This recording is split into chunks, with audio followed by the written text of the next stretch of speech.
السلام عليكم ورحمة الله وبركاته. الشباب كفونا جرى جرته ka irra shabaka bilaasha tokko isiniif fidee dhufeetin jira. Torban kana shabakaan bilaashni nuuf dalagu akka dalagaan jire namoonni baay'een gaafachaa turtanii aappii bilaasha dalaguu aappii haaraa tokko isiniif qabadhee dhufeetin jira.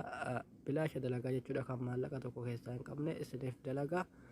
Egaa daqiiqaa kiyya dheeressuudhaaf sa'aatiin illee lafti ganamaa gabaaseen isinitti argisiisa. Gabanumaan akka gadi buufattanii itti fayyadamtan jechuudha. Aappiin kun akka ajaa'ibaatti dalaga jechuudha. Ilaaleera ani gonkumaa aappii soba isiniif hin fidu jechuudha. Wanni isiniif galuu qabu yookaan isiniif dalaguu didee mobaayila keessanii.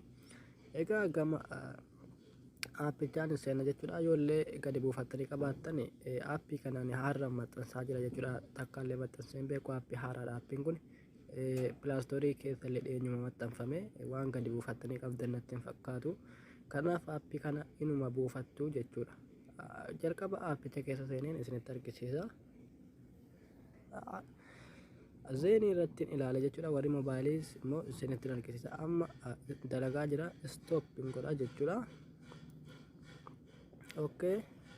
Amma eega gadi buufattanii booda haala kanaan isiniif hin fidu.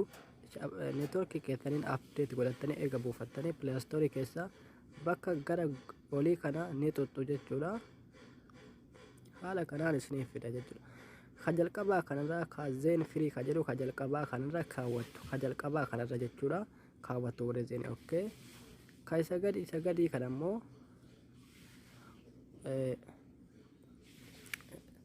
kanallee zeen firii beesti bakka jedhu kana jechuudha. Zeenii moobaayilii taane zeeniidhuma jalqaba jechuudha. Moobaayilii taane gubbaarratti moobaayilii baasa. Moobaayilii itti aanee ga moobaayilii jedhattanii zeen firii lakkoofsa tokkollee ofirraa akka qabus ni jira. Keessaa zeen kaas zeen firii beesti bakka jedhu kana isarra ni godhattu.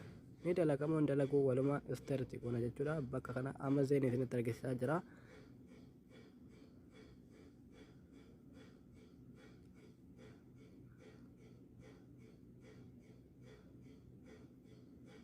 Okay.